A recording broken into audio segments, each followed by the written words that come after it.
Hello, it's me, Vera, and welcome to Stitch of Fate, a Vampire the Masquerade V5 podcast. Since we'll be portraying vampires who have left their mortal lives behind, expect that we're going to do bad things that deal with difficult themes and content meant for an adult audience. This content may include, but is not limited to, body horror, drug use, murder, gore, extreme emotional situations, and, graphic images. Remember, don't hold those actions against the players, just the characters. Take care of yourself, mortal, and take a break if you need it.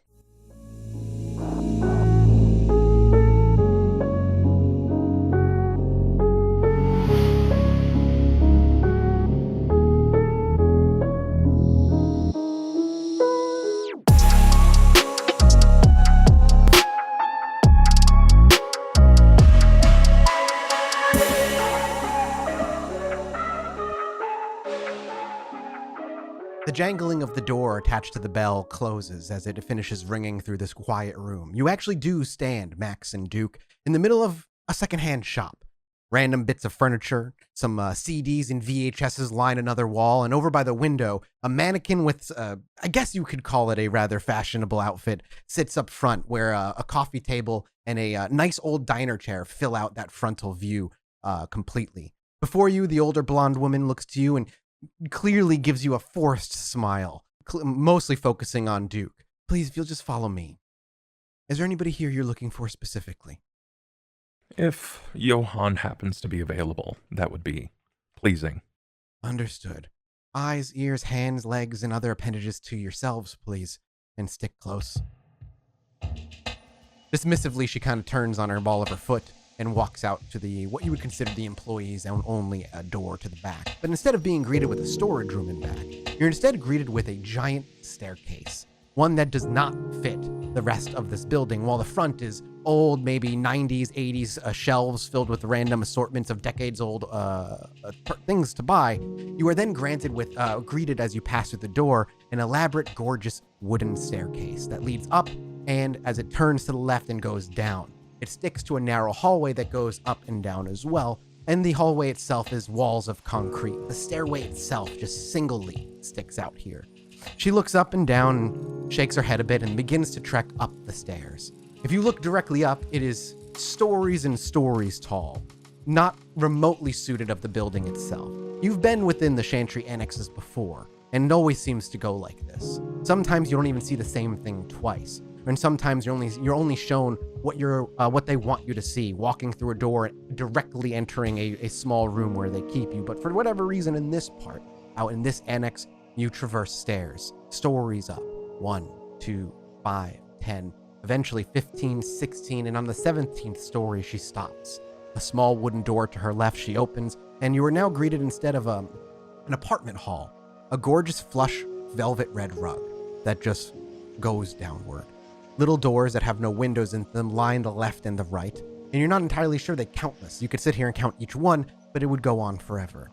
She stops at one random door, and she turns the handle and pulls it open, and she ushers you inside. In here is a fireplace that is crackling with a small couch and 2 chairs with a table on it with not a single decoration otherwise. No pictures, no books, no window to the outside. As you file in, she stands at the doorway and she says, "I'll go fetch Johann. It might be a little while. From my understanding, he has studies tonight." Thank you. Yeah, thanks. And she just kind of grunts and shuts the door, leaving the two of you alone as you hear her muffled footsteps on the velvet rug dissipate further away. Well, she was friendly. I found most Tremere are that way. They tend to be all business. So, this Johann guy, you figure we can trust him? I think we lead with lesser information. We start with the symbols on the wall to see what it might mean. And if he seems keen or interested, we try to bait more out as much as we can. Trap the rabbit, if you will. And What's our story for wanting to know why these symbols appeared, what they mean? It's on a need to know basis. We were discovering something in our territory. It's a domain based bit. Hmm. You think he'll be satisfied with that? Oh, most definitely not. Rarely are any kindred, but he'll have to swallow just that. And accept whatever it is that we offer. He owes me a favor or two based on keeping his nose look very clean. Okay, it's your call. Slight nod.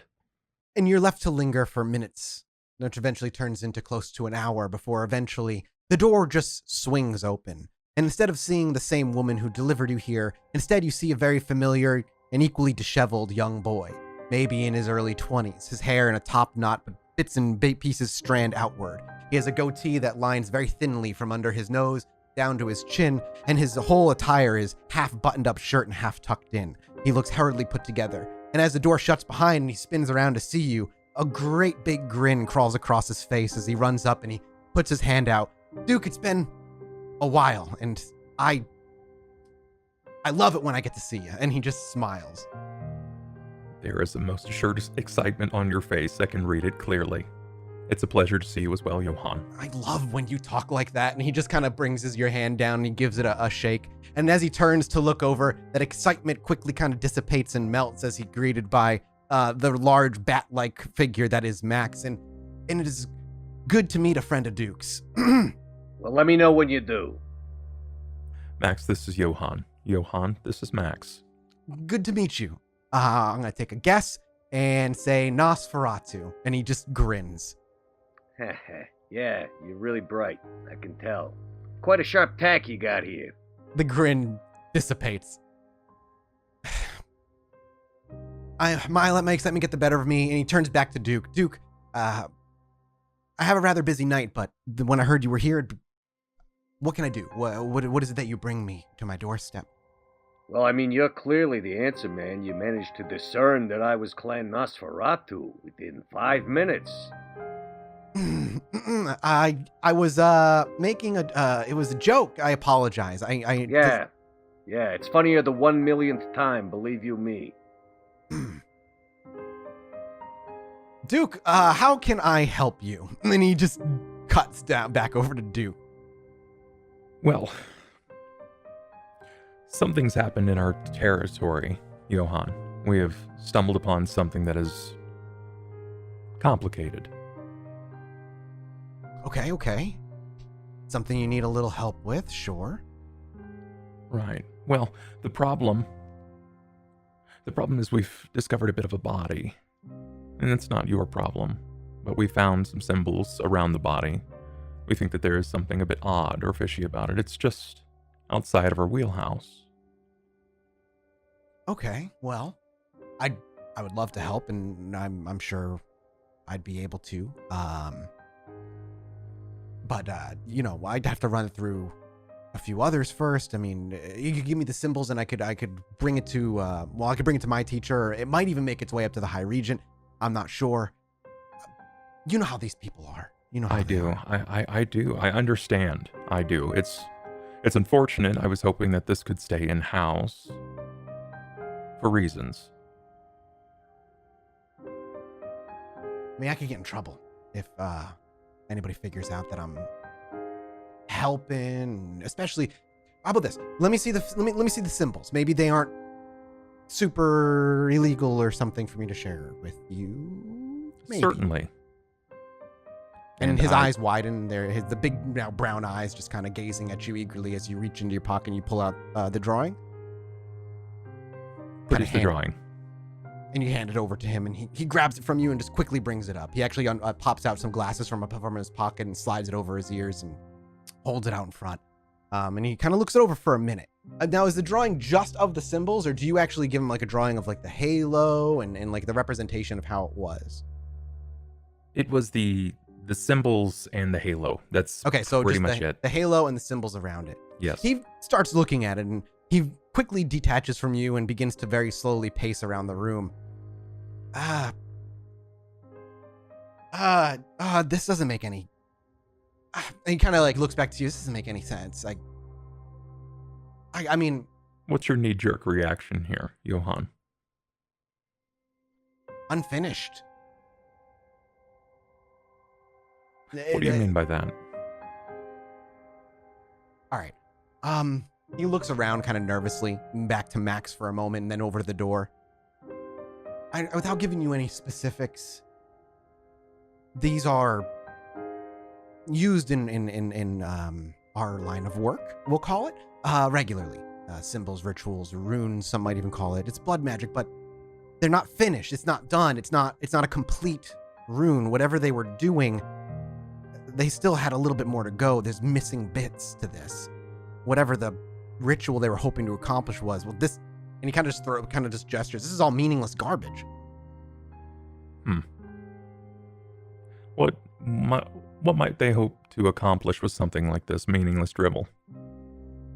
He runs his hands through his hair and actually unties the top knot and kind of like loosens it up a bit. And he's like, now that's a question I don't necessarily think I can answer.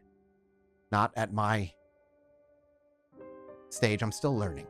So, are you saying that this was done by somebody that didn't really know what they were doing? They knew enough, and he kind of like bats the paper, enough to use these symbols. There's clearly an education of some sort here. I just don't know if they didn't finish it out of neglect, out of lack of education. Maybe they were experimenting. And he kind of just goes off. They're trying it on their own, trying to finish the ritual without full knowledge, or maybe they did, and they're trying to send a message. It's impossible to know what their intent was unless they finish the ritual. They finish the runes. It's meaningless. It's more like a drawing at this point. Destructive, certainly, but I mean, most blood sorcery is. But you can confirm that this is... Oh, yes. I mean, you didn't hear it from me.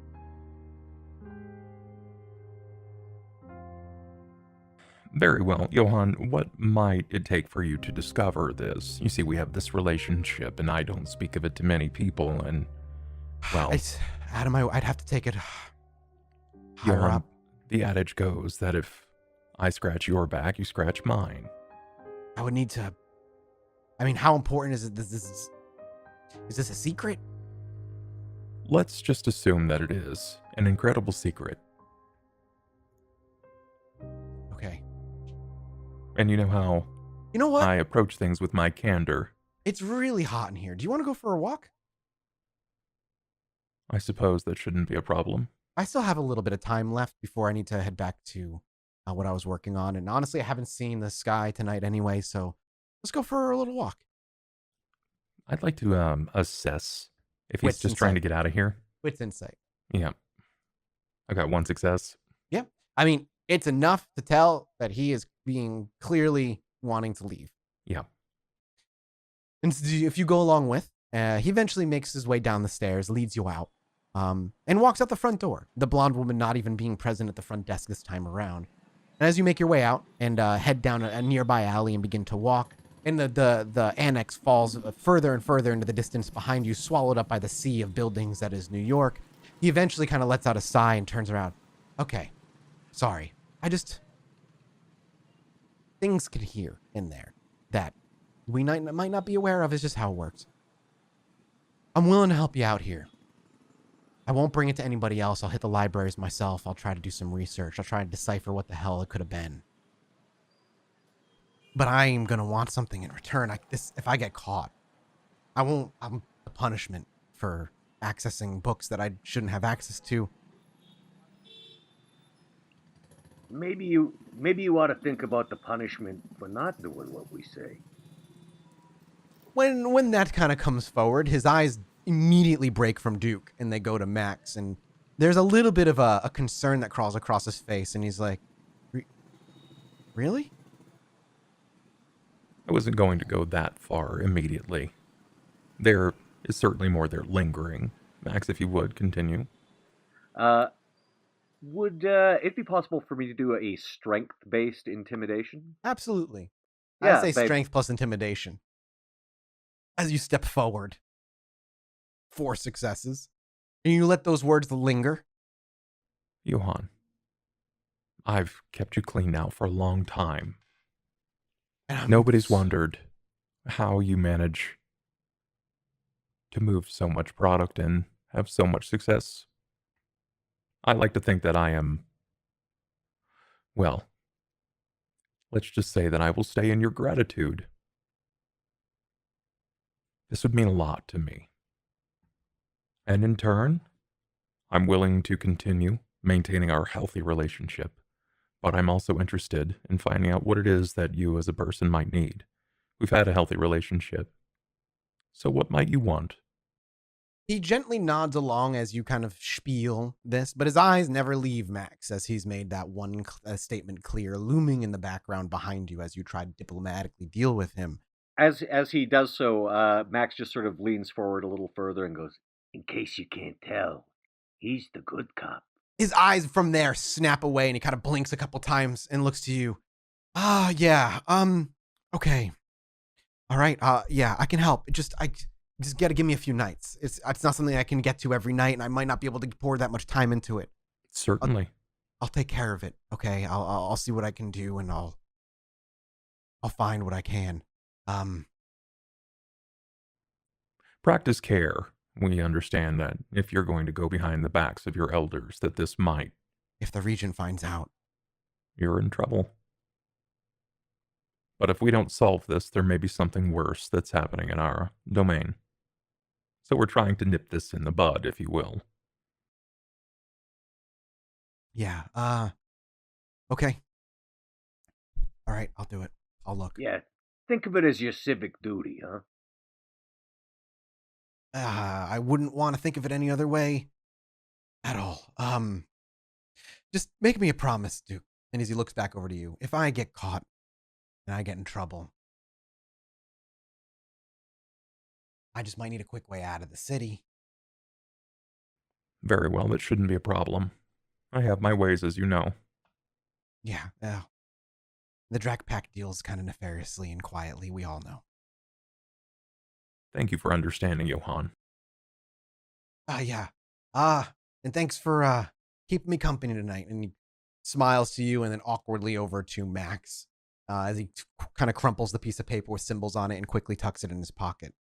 I'll swing by the club when I find something, if that's okay. I think that would be appreciated. All right. Hey, have a good night. And he very clearly has a hard time keeping his composure. And but he walks away from the two of you after that conversation is done. Well, that was a rather terse experience. Yeah, your buddy seems a little squirrely, if you don't mind me saying. I would be inclined to agree, but As you said too, Duke, you've kept him clean in the past. What you enjoy about Johann is his eagerness and his willingness to accept his new life to the point of almost voracious intrigue and curiosity. And that ends up leaning itself to being messy sometimes. An accidental kill here or a bit of a too much blood there. But Duke's real good at making sure that stuff stays clean. he reminds me a lot of Shaun, to be honest. Not quite as far along, but, well, Shaun not quite as far along as Johann, but I believe that he can get there. But you understand what it means to knock on the doors of your elders and go against their grandest wishes. It might. Oh yeah, believe me, I do. I'd like to talk with you more about that another time, based on something I'd heard from Vera, but that's not now. Oh, Jesus Christ. All right. Look, let's just get back to the club. Thank you for doing what you did. I was afraid that my words were not going to be enough. Nah, words usually have their limits. Sometimes. As sometimes is said, the manhole to the sewers is placed down as the light is cut out. And we immediately cut to the loud, no longer loud crowds of people pouring through clubs, but instead a busier downtown, surrounded by what each one could be an actual ivory tower for any lesser kindred. But for Prince Panhard, it's only the tallest and most luxurious building in New York that she resides in. And it's here at the base of this tower that we find Vera and Shaun squeamishly following behind, stepping out of a nearby vehicle and walking up the sidewalk past those who are entering and exiting the buildings nearby. The night is getting late, but not late enough where there still isn't a little bit of business happening nearby. Shaun looks nervous. Keep up. You stink of fear. Yeah, sure. I'm real eager to go into the place where they said they'd fucking kill me. They're not going to kill you. So dramatic. If you listen to any of you, this is not drama. This is my life I'm dealing with here. I stop and I turn very dramatically. And I walk over very close and I say, wrong. It is our lives as well. Right, yeah, of course. Come. Spinning on her heels, she continues her brisk pace through the front double doors. Inside, there's very few people left now. A few janitors beginning to clean what you would consider some nighttime security, but still at a nearby reception desk over to the left-hand side attached to a wall, a woman with glasses is poring over a computer screen. She looks up for a moment, squints, and gives a smile. Pulls the glasses down to her nose as you walk over. Evening. How can I help? Yes. Sorry to bother you. Is Thomas in? And she takes a moment before she pulls the glasses off entirely. She types a few things into the computer before she looks back up to you. Official matters or personal? Always personal. And she smiles, of course. And then she looks over to Shaun for a moment and catches his eye. Two of you together? Sean's just watching Vera, just skeptically. He's part of my evening company. Yeah, she's my pimp. She smiles. The Harpy is currently in meetings with the council. He should be finishing within the hour, and afterwards he'll make his way out here. You should have an opportunity to catch him then. Wonderful. We shall wait. Come. I'll gesture. She gestures to some chairs in some areas that you are people sit and wait for their times and take a seat. Unless you want to speak to Shaun. I do. Then this is your no. opportunity. Shaun? Do I ever look comfortable anywhere? No. Okay. You're rather pale and sweaty. Uh-huh. Maybe it was when they killed me that happened, or maybe it was when they threatened to kill me again, or maybe it was when, Would you please contain yourself? Yeah, sure. I hope to. We are going to simply ask as to why they are watching you. No mention of this business earlier tonight, Aren't we gonna get a reward, We are going to... finding of the... But she's gonna be happy about that? Well, I mean, it's not entirely... It seems reasonable to me that it is unfair that a member of my coterie, which has been put under my stead, is being watched without my knowledge. I am simply inquiring as to why it is such a secret that one as you is being watched by the prince without my knowledge. Yeah, very, what's the word? Diplomatically, as Duke would say, put. I am nothing but a businesswoman. Yeah, I gotta learn that someday. Yeah, well, you could start with a pair of real pants. These are very comfy joggers, actually. Life is not comfortable. I noticed. Good. And on that, you're left in lingering awkward silence. And as the lobby continues to clear out of what few people are left and the janitors finish waxing the floors and move on to other rooms and other floors, it is in that eerie silence that even the lady at the desk eventually leaves. But soon enough, the deafening sound of a single pair of footsteps walking on a now freshly waxed and clean tile floor echo from behind you.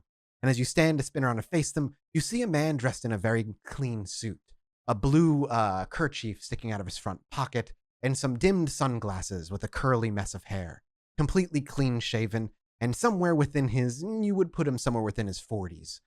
Makes his way. You recognize him, a toreador by the name of Thomas Arturo, the Harpy for New York City. Thomas. I give a big smile. And he said, Vera, and as he walks over and gently takes your hand and raises it to kiss it before placing it down. And your little friend. Yes, my friend. May we have a moment of your time. Walk and talk. I'm a rather busy Harpy tonight. And he continues to walk out the front door. I follow very quickly. Shaun, imagine, scurries from behind as well, and eventually you meld into the mass of people on a New York City street. And he continues to talk. He pulls his glasses off and wipes them before putting them back on. Miss Vera, how can I be of assistance to you and your follower? Yes. We'll call him Shaun, shall we? You shall. Yes, of course. Shaun has been with us now for some time. He has, and the four of you haven't broken apart or dissolved some might even see it as a miracle. And he smiles over and gazes at Shaun brightly. I do not believe in such things. Neither do I. I just give him the, sarcastic snake eye smile, No. We all know that we live in a precarious balance where information is, in fact, the greatest thing that we can own. And unfortunately have found out that Shaun has eyes all over him. He simply kind of gives his brow furrows and he gives a very solid nod before turning to you. And that surprises you? Not entirely, but why it was kept a secret does. Any number of people could be tracking him. He is a thin blood. And he looks over to you. No offense. Not when I have information to believe that it was the prince's hand. I see. Well, if that is the case, then I would ask no questions and count your blessings that it's just the prince. And he smiles. Here's to hoping. If something else arises, and turns out to be the case that we may need to know, I would think you would do me the dire favor of at least letting me know. If there was ever a thing to tell you that I thought was most important, I promise, Vera, I would lay it at the doorstep of the succubus itself. He looks over again to Shaun. But again, it is what he is. I'm sitting right here. It's unfortunate, but I'm aware. Yes. Shaun has proven beneficial in the long run. So I give him the benefit of the doubt. He kind of just gives a nod. Well, the prince also sees value in the half-breeds, so perhaps there is something valuable to them after all. Perhaps. Maybe one day I will catch the prince's ear. Would be wonderful to maybe ask these questions more directly. I have a feeling, Miss Vera, you're asking the Harpy to help you here. And I am informing you as the Harpy that should anything of dire consequence be need to know on your end, I'll graciously inform you. As for the Duskwalker, then do you have a preferred moniker? And he looks past Vera. Yeah, it's Shaun. And Shaun in this moment sort of changes from starting to get pissed off to acting as a supplicant. He's like, look, he does a little, can I have some more, sir, with his hands? Yeah, he brings them up, cupped together. And it's like, sir, I know I'm in great debt to you and all of the wonderful Camarilla folks, but a humble... When Vera begins to sigh, he actually holds up his hand. He needs the practice. I know. It is my patience that actually need practice. Continue, Shaun. I really want to know what this mark does. And maybe you could see it in your heart to enlighten me and maybe make me better. He stops on a dime in the middle of the crowd as people actually bump into him for a moment, and then before they even begin to say anything, he just looks behind them and they immediately separate, and there's a small hole in this crowd now. He pulls off to the side and faces you, squares up with you directly, Shaun, and looks to you. I will make this as hopefully clear as I possibly can, boy. But mortals, kind, for the longest time, one of their greatest fascinations is that of the world in which they inhabit. No. The wildlife that surrounds them, the areas that they colonize, the trees that they cut down, they strive to understand before they take. You can kind of see yourself as like one of those wild feral wolves that we've tagged. We're curious to keep an eye on you, see exactly how you move and what you do in our colonized world to ensure that we keep you under control. A wild, rabid breed of animals, half accepted and half unchanged, if I was to use it politely. You're a curiosity, and to some, at best, you're a danger, and to at worst, you're a sign of the end of our lives. So, young Shaun, we want to keep an eye on you as he fingers where the brand would be. Because if we let feral wolves breed too quickly, you'll overtake us before we know what happened. And he kind of gently pats your cheek before he stands up straight. Thank you. I needed that. The thing is, I was wondering... Shaun, if don't you feel so... better already? I do. It's really enlightened me. It's just that if the likes of me is so lowly, and you know, I understand it's a threat, but why is the prince personally so interested?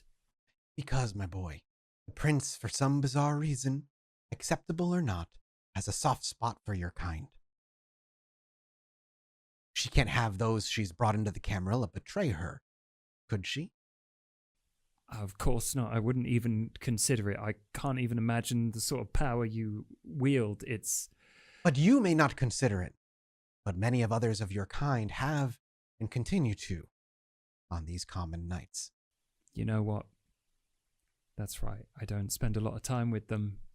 Reprobates, you know? And he smiles warmly, and that's probably why Prince Panhard took a kind of liking to you. That, and of course, Larson, and he chuckles. A man of the heart too big for his own good. Larson's good people. And it's good that I get special attention from the prince. I'm sure her time is limited.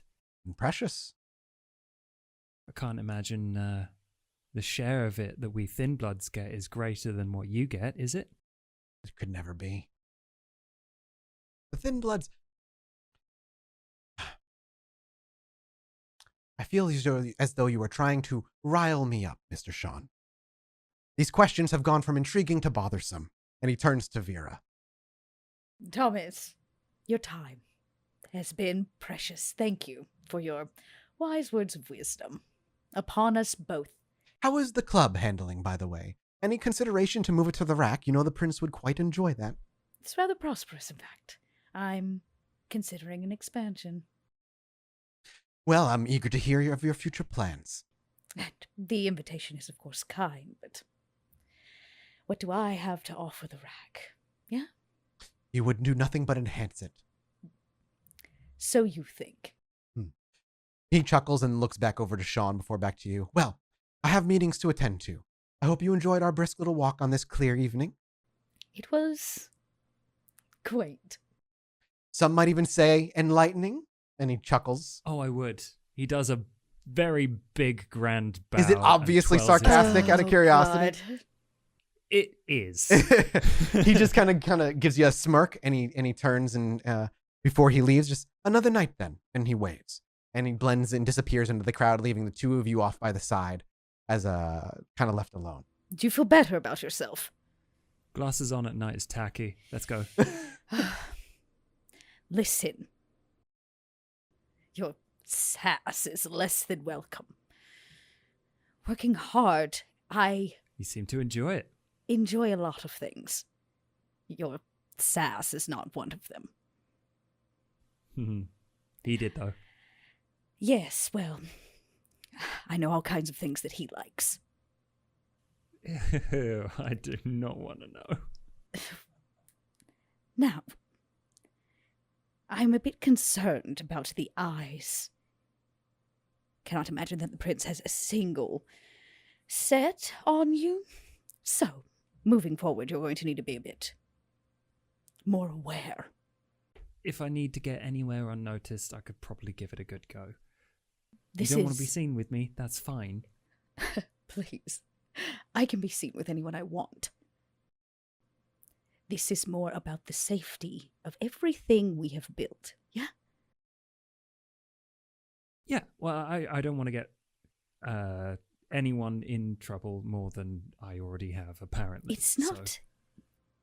So. I'm afraid that our secrets will begin to leak.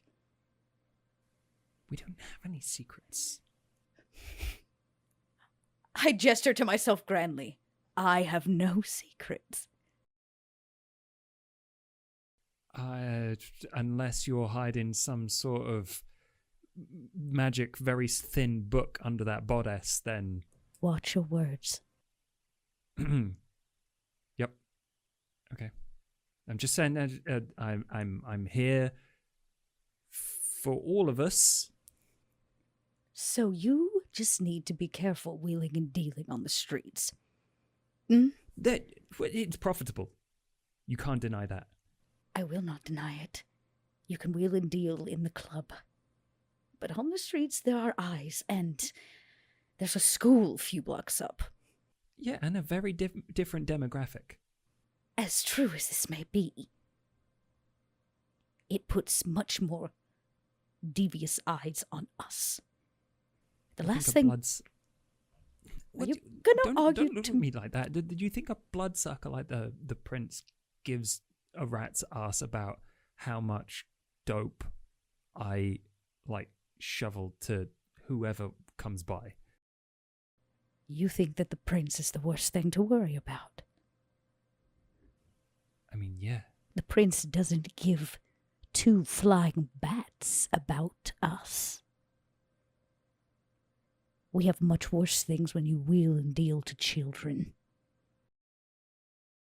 There's no children as far as I know. Their IDs check out. How about you do me a favor? Mm-hmm. Until you can smudge that brand off your shoulder, you're going to be more careful. I'm going to be very careful because I don't want another pervert taking pictures of me, you know? Trust me, there was no pervert taking pictures of you. Take it from someone who knows. Anyway, I thought we were going to tell, top brass about that so we could get a little extra, whatever it is you want. Space? Oh, we will do that. Everything in good time. All I have is time. Why rush things? Plus, I need to sweeten the pot and assure that we actually know what is going on. Right now, I'm all full of assumptions, and it makes me feel bloated. Sure. Let's go. I rally my car. Yep, and you get your driver pulls up relatively shortly, and both of you pile in. Driven back to the club, presumably, where all four of you will regather once more as the night wanes to its end. It's been a long night of discovery of crime scenes and meeting up with those who you can, and the sun rises a mere hour or two away when the four of you finally reconvene in the basement of the club. So, what's the story? Prince loves me. Thinks I'm special. The prince seems to be tagging most of the thin bloods in the city, for whatever weird fetishy reason. And that brand, is that actually let him be tracked magically, or was he just being hysterical? Unfortunately, it is truth. Hmm? So, we have asked Shaun to put a lid on his antics. Good. I'm going to be a good boy, apparently. Just until we can wipe it off. Yeah. You gotta keep your nose clean for now, kid, alright? I take that as a yes. Yes, yeah. That exasperated sigh, can we take that as a yes? Whatever you say, Max. Okay. Honestly, I don't want to fuck this up. Good. See that you don't. Hey, an honest emotion. I'm always honest. Oh, yeah, I know. Yeah, we got Duke's fanboy on the case. He's gonna look into it. Duke. He doesn't seem to know what it was right away. In fact, he said it didn't make any sense. It was like a incomplete ritual or something. It was basically just nonsense. Nonsense, yeah. An amateur? That's certainly the cliff notes, but yes, that's about what it amounts to. Interesting. What would an amateur want with the Prince's School? Yeah. We gave you the cliff notes. If you want the more expanded version, I'm sure that Duke would be willing to regale you for hours on end. Oh, well, as much as I would like to say I have all the time in the world, We're kindred. We have plenty. Yes, well, some things we don't have time for, Duke. Shaun, rally your gang or whatever they are. Bunch. They're a bunch. Those guys are the right. bunch. The bunch. Rally the bunch. I will bunch him up. Please. One problem. Max reshaped my phone into a volleyball. Right. Oh, yes, here. I reach in a very tight area and pull some money out and hand it to you. Here, go buy a new phone. Make sure it can be disposed of easily. Wad of like a few hundreds just hits the ground. Yeah, okay. You're sweating again. I can smell it. And off he goes to fetch a phone. The evening will pass by. You will fetch a brand new phone. And for the most part, there's very little that needs to be done on an official capacity for the further night. But before we wrap up this session, let's open the second night. Everybody rouse check for me. Oh my. As you wake up. So Vera gets a little hungry. Everybody else is fine. Vera gains a little hunger. Now the club is the club up and running by the time you arise each evening, or does it not open until you are awake? Oh, no. I mean, it can open. It needs to, because Certainly. I will be fashionably late. Okay, that's fair enough. So you all arise in your individual havens, and I'd like to know what that looks like. So we'll start with Vera, the owner of this club. Within this club is your haven. Where do you rest at night? Vera has the topmost level of this refurbished theater, which is basically like an attic space. And she's refurbished it to this kind of beautiful velvet-lined lounge area, no doubt. Completely sunproof. Completely sunproof. And then in one corner, she has mirrors and a ballet bar. The only place that she can practice safely. Fair enough. And she will spend many hours sitting at a vanity full of tools of a sort. Certainly. And that's where we end up seeing Vera waking up, but as we slide out of that room and make our way down a single floor, we peer into another room, this one a mess of clothes and pillows and blankets all over. In the center lies a disheveled-looking Shaun surrounded by two others. What does this look like when anybody peers in for the evening? It looks like a crack den. Because that isn't too far from the truth. There's probably a white speckled mirror somewhere on the floor, discarded, rolls of notes, and little baggies in various corners of the room with intricate construction equipment for his particular trade. And the other two people he's lying on the floor with look a little strung out, as if they've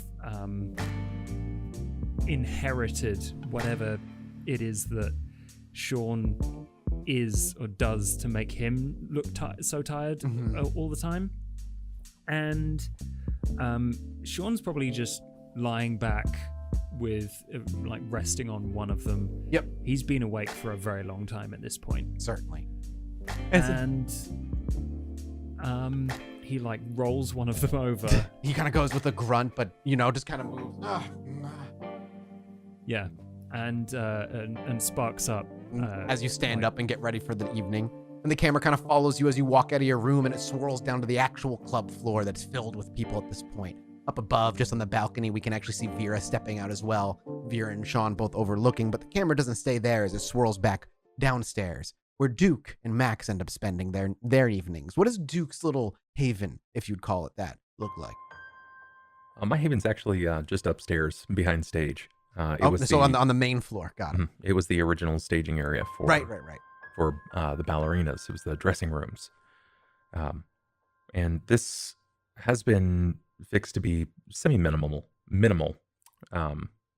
Probably 4 or 5 rows of can lights, a cot at best, a desk that is a few notebooks that are keenly placed. Everything has a space. Everything has a home. There's a single pen, and it seems to be rather old, but what sets it out of sorts is that the pen itself is metal. It's an aluminum pen. And when you see the figure sort of come to life, when you kind of see him waking up, he still wears the same clothes until he has to change, but he doesn't quite really become Duke until the glasses slide on and just down the bridge of his nose to the point where his chin comes forward in that typical Ventru look. And he'll sit at that desk and move that pen several times before it finds its home again. And he just sort of watches these figures that don't really have much of a shadow, these women that he sees, ballerinas, that he watches in his own music box of a home. And you're taken with that for the beginnings of almost every night, before eventually the show stops, and sometimes it doesn't, but then you're forced to peel yourself away. But eventually you have to leave and meet your way downstairs as well, where we finally see the last haven of Mr. Max. What does his little ramshackle hole in the wall haven look like? Ramshackle hole in the wall. That is exactly what it looks like. It's a converted storeroom. There's still boxes of supplies and things for the club upstairs. There is a very sturdy crate that he sleeps in. The room itself is located near access to the sewers, although the sewers, that access point doesn't open up directly into his room. There are no windows, obviously, and considering Max's age, there's very few personal effects lying around, almost nothing, in fact. There's, leaning up against the wall, his shotgun, there's various weapons lying around, a whetstone, that sort of thing.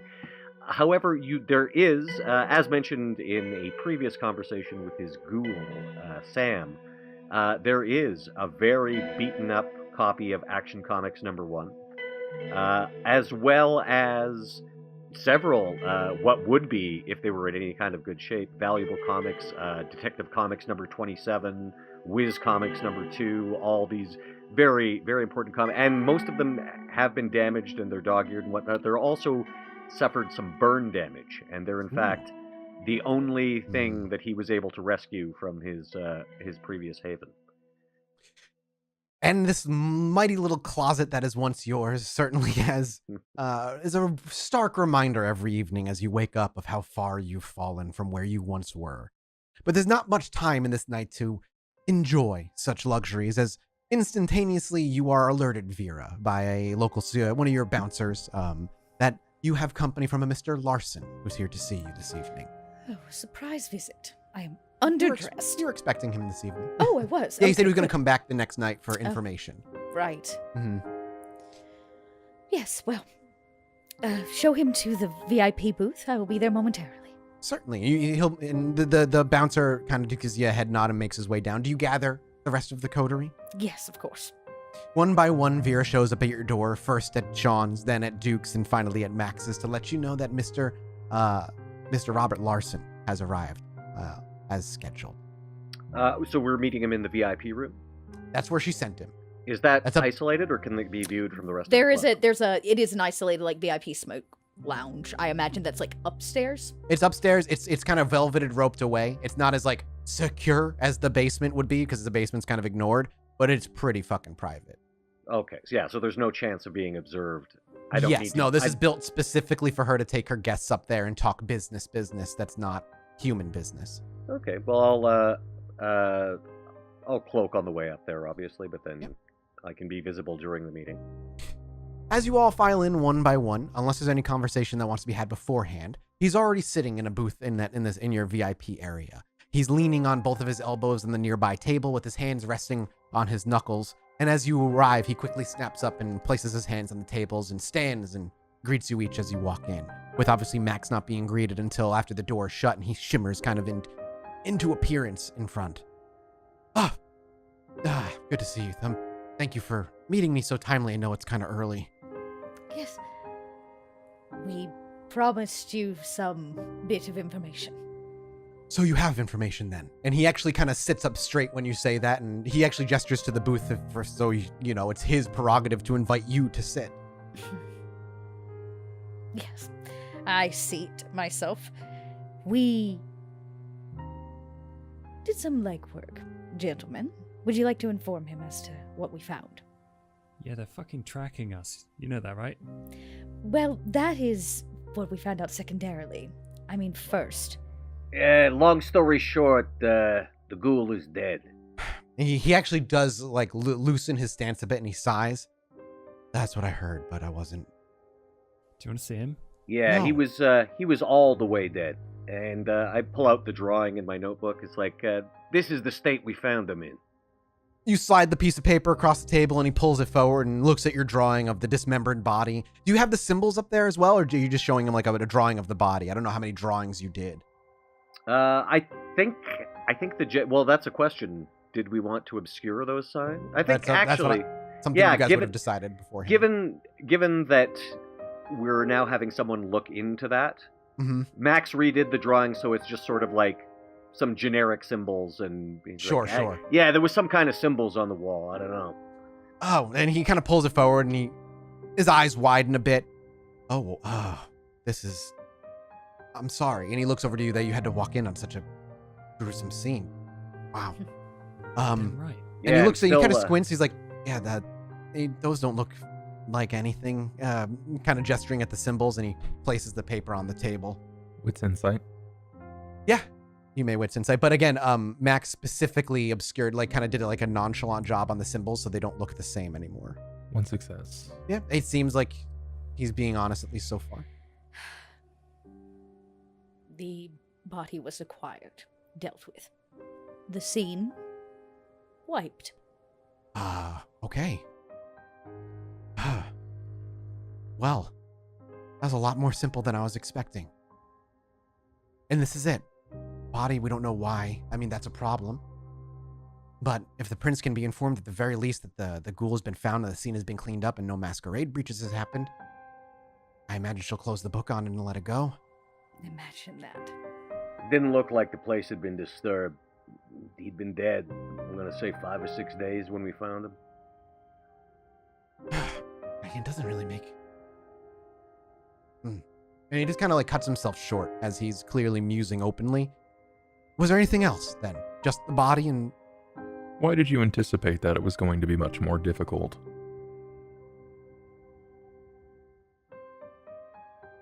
Wasn't necessarily anticipation. But when you strike at the ghoul of the prince of a kindred city, you'd think there'd be more to it than just a petty murder of some sort. There's got to be more to it. But if the body was lying there for 5 days, you're saying maybe it was a revenge kill and they left it at that. A message to send to not fuck with whoever maybe the prince fucked with. And he kind of raises his hand. I don't pretend to know the prince's business.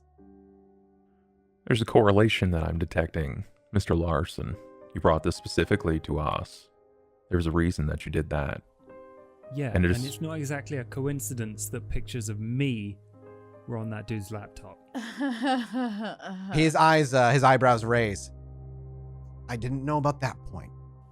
Yeah, well, so far they're not just tracking me via this thing, scratches at chest, and then gestures to you. I don't know where yours is, but they're not.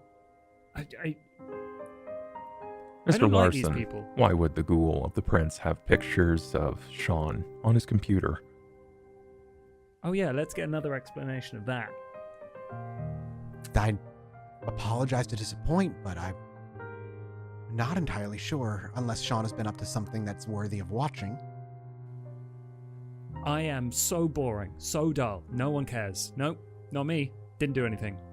Just kind of a coincidence that the guy whose murder you asked us to look into happens to be keeping one of ours under surveillance. Is Sean lying? Is Sean lying? I want to wits can- inside that business. Yeah, I'll wits inside it too. You're welcome Yeah. to Wits Insight. Sean's lying. Sean, would you watching- like to make a roll? I only got a 1. I'm watching Mr. Larson. My eyes are kind of training away from You're him. welcome to Wits Insight, Mr. Larson, as you're interrogating him. Yeah, okay. Max with a Yes, 4, Max, this is- messy yes, critical Max. success. Ooh, okay. Duke's Okay. having a hard time. Do you want to make a roll, Sean? I am not sure specifically what I would be obscuring. That's what I was information curious would if there be was something obscuring. in your own history that That you're you're trying to not keep from actually them. up to something. Are you up to something that I we don't know am- about? Well, Max knows because I think probably Max knows because I'm a little bit cheekier to him and a little bit more open with Max. He is 100% sure that I haven't done anything more nefarious than usual. And maybe even Max with the messy critical, you even yell at him a little bit. You know, you kind of step up and lose your temper for a flash of a moment to get a raw reaction from him. And in doing so, you realize, yeah, he seems to be completely as honest as he believes to be. Yeah, I think he's clean, or about as clean as he gets. Oy. Well, that's good. Then why? Can I see the? And he kind of reaches forward for the paper again. Has it been picked up by Duke at this point? I mean, I probably saw it go back to Sure. to Max. What I've noticed that it was different. I mean, if you grabbed it and looked at it, it would be obvious that he redrew it to obscure the rune aspects. Depends if Max tried to stop him from seeing it. Would you try to prevent? Like, would Duke be aware that you redrew it? Is the question. Yes, would you have yeah, I informed think Duke? I think we would have discussed it. We would have, maybe it's best that we not tip our hand right away. But Sure. if necessary, Okay, if it was we discussed, could- then I wouldn't say anything. Right, yeah. but if necessary, is this a point where Duke wants to change his story at all, or do you kind yeah, of just go from there? I think we would have said if necessary, we might let them in on the runes themselves. But it might be best to play it close to the vest first. Yep, either one's an obvious has its own benefit. As much as I appreciate your regular company, we have completed our task, have we not? Yeah. You have, yes. There's an Elysium scheduled not long from now. At that point would be the best opportunity to bring forth your findings and that you've been able to clean up the mess for the prince. And I imagine she will look pleasantly upon your actions. Wonderful. This is good news, everyone. And how's about you? He just kind of claps his hands. Consider the information you brought to me payment. Yes. Well. An if there's- assurance of a sort. And he kind of just smiles. Yeah, and sorry, what are we getting in return for this payment? You are getting the kind gaze of our dear prince for finishing a cold case of her missing ghoul. Well, we certainly appreciate a kind gaze or two. He does kind of give a nervous chuckle to that. Until next time. As you kind of finish up and he awkwardly steps away from you and just do kind of let his gaze linger for a while before will. and there's a few times where he looks back to you, Duke, seeing if you're tracking and watching him before he snaps away and eventually just kind of hurries out the door of the VIP room in a very awkward manner, leaving the four of you standing. Well. Duke, there's something on. There's something. He's not telling us everything, that or he's lying. Of course he is. Yeah, well, we didn't exactly tell him everything. True, but I think it's best to keep those runes under wraps until we know what they mean. Agreed. Whatever. I have a question that I wanted to pose openly, if that's okay. Well, Duke, we've never kept you from being open. Why would the Primogen want to not gain this favor of the prince himself? If the Thin Bloods are already in favor of the prince, does it not rise suspicion? Possibly. I have been mulling a similar thought over in my head. Maybe he just really hates that ghoul. Wants Yes. to make sure he's dead. Because Maybe he all had- kindred base their lives off really hating something. I don't know. The whole pictures thing got him a bit sparked up. So Yes. maybe it was that. Maybe so. Maybe they had pictures on him. Maybe that's we what's got them. maybe we take this direct to the prince, if we can. Was a thought that I had. Elysium is coming, and if we can figure out the rooms that they cannot, or at least gain more information, then it doesn't matter if the Thin Blood Primogen came to us or not. Mr. Larson is definitely hiding something. Shaun, if you don't mind, I'd like to take a look at all of those photos again. I'm sure it was just more than a picture of your ass. Ugh, let's hope Oh, so. there's two. But yeah, I'll go get the laptop for you. We should be vigilant over the next few days. And if Shaun is being watched, the last thing we need are peering eyes. Yeah, I've got something for that. Don't worry about it.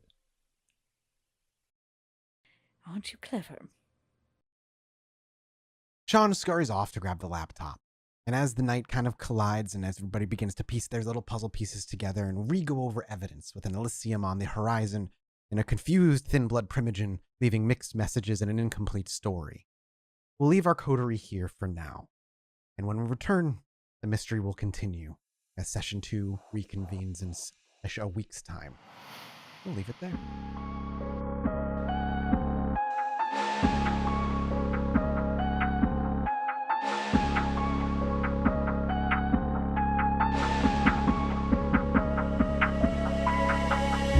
Very special thank you to Kimberly and Sean Casey for sponsoring this little podcast. Stitch of Fate wouldn't be possible without your incredible kindness and support. You sure know how to rouse our blood. Oh, before you go, do Vera a little favor, would you?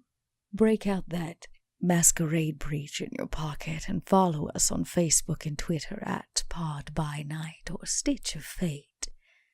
Make sure to leave us a little 5-star rating and review, would you? And if you don't, well, I guess I'll just have to send Max after you.